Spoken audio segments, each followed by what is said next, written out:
Hello everyone. So this video right here is about censorship and banning books. So a lot of people don't understand, but nowadays in the United States of America, the way that they ban books and the way they censor books is by censoring and by banning the author of the book and any company that actually publishes the book or pushes it out. So with my case, what they've done is they've censored me and in reality worked to ban the book that way. This is my book, Raw Emotion and Political Repression. So what happened is, after when I was 25 years old and ran for Congress, I sat down one day afterwards realizing, oh my God, my life's been destroyed. How is this even possible? So I was looking at my paperwork and looking at documents and looking at timelines, and I'm like, wow, shit. This makes no sense. It's like everything happened within 30 days, a month. Everything, happened within 30 days. So what happens then is I decide, okay, I wrote a book, I wrote a journal, detailing everything that happened starting when I tried running for Congress. All the corruption and everything else, in tablets about my life too, because, it's a journal. So I write it, and then I make a mistake. A big mistake. I get a hawker peddler's permit to sell the book. But then, as I'm waiting for the book to, come back from the printers and stuff, and while I'm having someone look over it a little bit, in order to make sure it's all legit, I jumped the gun and I filed lawsuits against the state agencies involved in the book that I mentioned in the book. So I filed these lawsuits. Immediately after, I have one of the defendants in the case, who's also mentioned in the book, apply for a harassment prevention order against me. And the three instances that they claimed to get the order were that they saw me at Walmart about 30 days prior or 60 days prior to them applying for this. And they said that I didn't look at them, I didn't acknowledge them, that they left and cried. The next instant, they say that they saw me at Westfield State College on my motorcycle. And they gave a date, which was 70 to 80 days before. And the thing is, they, they ended up saying the motorcycle was silver that they saw. Mine's blue. So it's not even the same motorcycle that they claim to have saw than something I own. So if you look at it though, okay, so that's the second one. Oh yeah, plus my motorcycle was in the shop on the day in question. And I had paperwork proving it. Then the third one was that they said that they read on my Facebook page I went to Westfield to buy parts for my car. It was a 96 Mustang. I went to a junkyard in Westfield to buy parts for my car. And I posted on Facebook that I went to Westfield to buy parts for my car. So those three right there are why this person applied for a harassment prevention order. They were also the only person that the Attorney General's office was not representing. And I found out later on that the Attorney General's office paid him a lot of money to apply for this harassment prevention order. Well, the judge asked, so why are you applying for the harassment prevention order right now? The person looks at the judge and says, because he's suing me. Yeah. That right there should have been an automatic denial for the emergency order. But nope, it wasn't. Judge issues it. Next thing you know, I'm going to court. I disprove everything. And then the judge issues the harassment prevention order against me. Okay. That right there has consequences for this book. Because the person's mentioned in the book in detail. So I have the possibility of getting nailed on that. So I post up on Facebook, if I block the person from being able to view my page. And I post about what happened in court. Okay. I get a contact later on from a detective in Westfield. Detective tells me that they read my Facebook page and they thought I violated the harassment prevention order. I was arrested for this. I was charged. During trial, you know what came out? that the person who had the harassment prevention order against me wasn't even aware of the post that I made on Facebook about what happened in court. the domestic violence advocate in Westfield, searched me out on Facebook after court, read what I wrote, went to the detective, and had me charged with violation of a harassment prevention order before the person was even notified, or before they even knew that I had posted anything at all to be harassed. So yeah, I was actually arrested in my house and charged with a crime without even the person who had the harassment prevention order being aware of it. But ask yourself this: the judge who allowed the emergency one and the full one, was Judge Justice Content. Who is he? He was on the city council in Springfield when Richie Neal, Congressman Neal, was the mayor of Springfield. They worked hand in hand with each other. How do people become judges in Massachusetts? They get tapped on the shoulder by political officials who are the ones that nominate them to be judges and the ones that actually approve them to be judges. So, you don't think Richie Neal had a little bit behind his friend becoming a judge? I'm not saying he did, but makes sense, doesn't he? Doesn't it? And him doing this, maybe giving Richie Neal a favor? Okay, so I win the case. And remember, I've got the hawker peddler's permit. The harassment prevention order comes up for renewal, different judge. Actually, the judge that oversaw the trial. The person's like, well, Your Honor, he was charged with violation of this. And I'm like, Your Honor, I won. And he looks at me, he looks up, he's like, I remember this case. He looks at me, he's like, you did win. He's like, did you do anything else? And the person's like, well, no.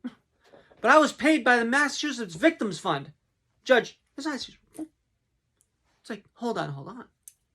I didn't realize that time until I looked up into it afterwards, and that's for victims of violent crimes. I posted it on Facebook what happened in court. Yeah. So, they're paid up to $50,000. I think either $50,000 or $100,000 for that right there. To go against me.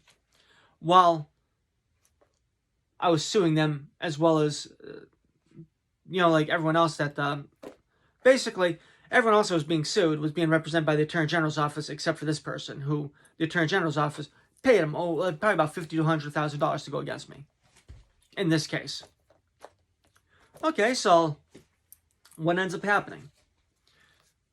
This judge says, hey, look, there's no reason for this harassment prevention order, I'm not allowing it to go forward. Okay. So then my hawker peddler's license expires. So what do? I apply for a renewal on it through the Springfield Police Department. Remember, I've got a gun license too. So I've got a gun license, and now I'm applying for a renewal on my business license. Well, they deny me. So Springfield Police Department denies the renewal on my hawker peddler's permit, but I've gotten a gun license. But they gave me a gun license. I know, it makes no sense. But remember, they're worried about the book. Like, even when I got arrested for posting on Facebook what happened in court, a Westfield State College campus cop came down there and talked to me in the holding cell. Even though it was Westfield City PD that had me arrested. How did Westfield State College have their campus cops even know I was arrested or charged? Strange, huh? So if you look at it, though, look what happens. I get told, get rid of the book, get out of politics, and drop the lawsuits, and everything will go away. Made sure to mention the book. Well, I said no, it ain't gonna happen. Even when I went home that day, after being arrested and stuff, and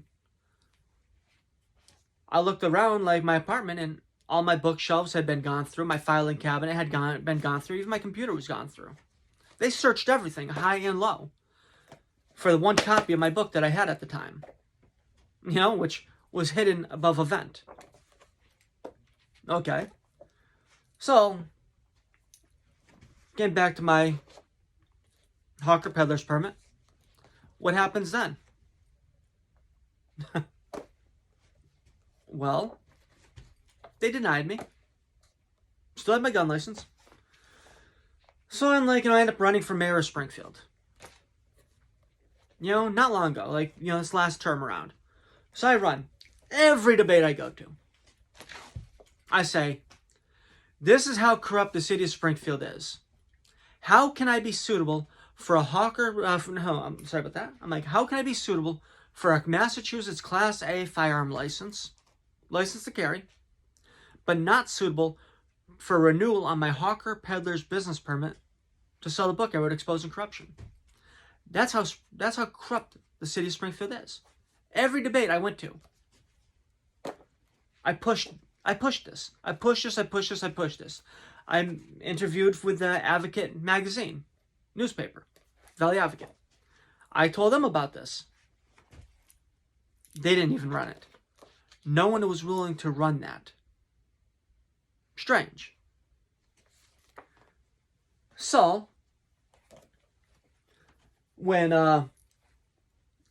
April hit, when late March hit and I was contacted by the Lieutenant over in Munson, telling me that the district attorney's office, who this district ADA, assistant district attorney, is actually based out of the Springfield office, how she contacted him and told him to file charges against me for something that's some bullshit allegation from over 5 years ago, which he had investigated back then and found that I did nothing wrong and that the person was obviously not consistent in lying to him, as he had told me back then.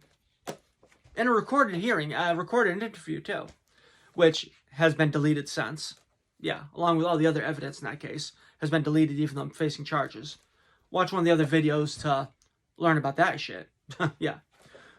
So, I knew right then and there, within 30 days of my firearm license going up for renewal, that my license to carry was probably going to be not renewed because of the new charge. And there was no way to, have that charge dismissed within, under 30 days. No way in hell. So I made arrangements to bring my firearms up to Vermont just to play it safe. I applied for renewal of my gun license the day before my gun license expired. I sent in the certified letter to the Springfield Police Department on Friday, April 23rd, because my gun license expired on my birthday, April 24th. April 24th hit, Saturday, I brought my guns to Vermont. Just to play it safe, because I do have a gun collection, which if you want to see, it's on one of the videos when I'm actually turning them into the Springfield Police Department up in Vermont. The Springfield, Massachusetts Police Department up in Vermont. Yeah. Crazy. So, what happens?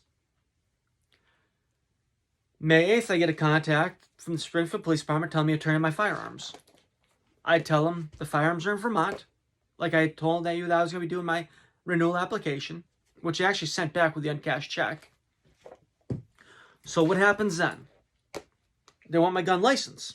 I'm like, my gun license expired on April 24th. I'm like, I'm not meeting up with you on a Friday night to give you an expired gun license, and I'm not meeting up with you on a Friday night to give you firearms from Vermont, but I'm not going to Vermont and bring them to Massachusetts when I'm legal up in Vermont. So what happens, though? Yeah, you're going to love this one. So, I get arrested for that. This one, they wanted to release me on they asked for a $500 bail. Well, originally. And then half an hour later, we go before the judge on Zoom with a court-appointed attorney, public defender. And then they want $5,000. The public defender's like, what happened to the $500? I thought they were going to say, well, how about $1,500, Or no, how about $5,500? Add the $500. But no. So he's like, I'm released on my own reconnaissance. I had a $50 personal security bond. Okay, I go to court. I don't mind, So, remember something. They wanted my guns hardcore. The judge ruled that I had to turn in my firearms to the Springfield Police Department on this case of me having my firearms in Vermont. Yeah, makes no sense. Come to the trial. It's going to be on the 1st of February. So, what happens, though? They get the firearms, okay. I end up going to the Palmer District Court for a motion to dismiss hearing on the original case. The ADA is not ready. I did other videos on this, including a video showing what happened. Well, I'm fully vaccinated, I'm a severe asthmatic, and I've got an anxiety issue. So I take off the mask. They tell me to put it on like this. If you're ordering me to put the mask on, I'll put it on. But if you're just asking me, I'm not going to, because this right here, I show them my medication, everything else. And then when they order me to, and I put the mask on and I explain I'm going to be taking legal action. Then they grab me, and then they handcuff me, arrest me, slam me against the wall, beat me up a little bit, And when I ask for the video footage of this from the courthouse, there is none. The person who I said I was going to be suing and stuff deleted it. What they claimed happened was completely crazy, all lies. And then when they found out that I had filmed it, after they made their statements, and then they realized that they were being that they're videoing themselves, their officers actually admitting to doing a lot of screwed up shit, but they refused to give me paperwork on that. So when you look at it, why is this going on? Because I am sitting here and I'm being a thorn in their side by writing books and exposing corruption.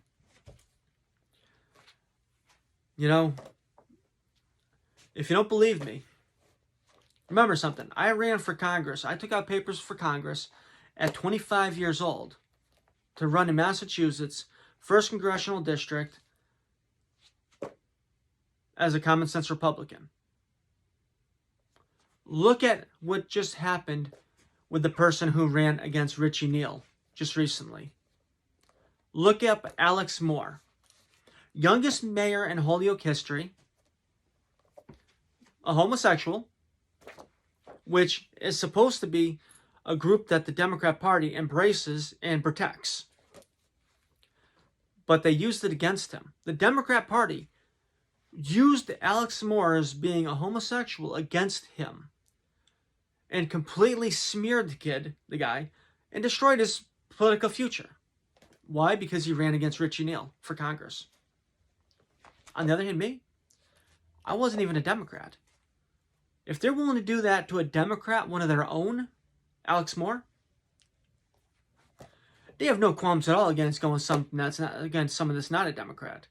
Especially if you look at Massachusetts. Our 2 senators are Democrats. All 9 of our Congress people are Democrats. And most of the state reps and state senators in this state, when I say most, I mean just about all of them are Democrats. Even the people who you look at them in politics in Massachusetts and you think, hey, this guy's saying some stuff, I was sure he's a Democrat. Guess what? They run as Democrats, because in Massachusetts, it's safer to run as a fucking Democrat than it is to run as an independent or a Republican, because they do not want to see a Republican get elected in Massachusetts. Look at Scott Brown. He ran in a special election and won. And they did everything they could do to destroy that guy. And he only lasted that one election. Afterwards, the fake Indian beat him. And when I say fake Indian, I mean she's not Native American or Indian. I am Native American. She's not. But she claims to be. So, when you look at it, that is how they handle censorship and banning books in Massachusetts.